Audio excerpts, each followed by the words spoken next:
Je m'appelle Gilles Recoq, je suis né le 13 janvier 1958 à Clermont-Ferrand, d'une mère bistrot et d'un père boucher. J'ai 54 ans, ça fait 52 ans que je suis à Maringues. Voilà. Lorsqu'on est élevé dans un bistrot, on voit beaucoup de monde. Et puis on voit surtout des figures. C'était des gens qui étaient très très attachants. On voyait des gens qui prenaient leur temps, qui discutaient de beaucoup de choses. L'argent avait de l'importance, mais c'était un peu secondaire. On prenait le temps. Les lundis à Maringues, on avait un gros marché, un très très gros marché, et les premiers lundis de chaque mois, il y avait une foire. Et ces jours-là, on ne travaillait pas.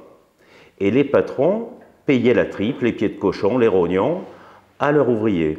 Alors on voyait débarquer à partir de 7 h du matin à la maison, tout un tas de types qui venaient manger la tripe.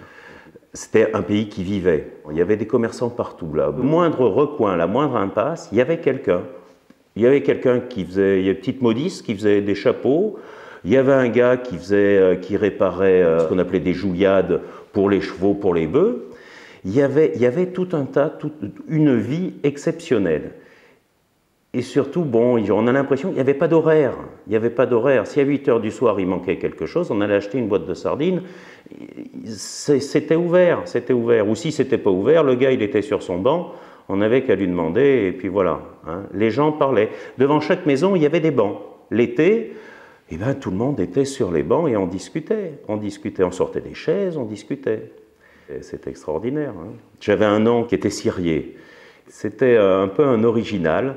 C'était un peu un original, il faisait des bougies, des cierges de dévotion exactement, des bougies pour l'église. C'était jeudi, je partais avec mon oncle les livrer dans toutes les églises du coin, enfin dans certaines églises. J'ai des souvenirs par exemple de voir mon oncle rentrer la voiture dans l'église d'Issoire par exemple. On ouvrait les deux portes. Ah oui. Et on reculait la voiture jusqu'au premier banc. La dame qui vendait les cartes postales hurlait, bien sûr, mais bon, lorsqu'on a 500 kilos de cierges à amener, il faut bien faire quelque chose.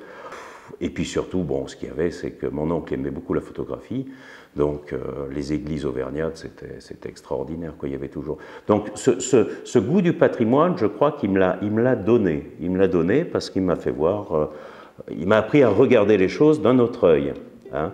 Et puis ce côté un petit peu original aussi, de regarder les gens d'un autre œil aussi. Voilà.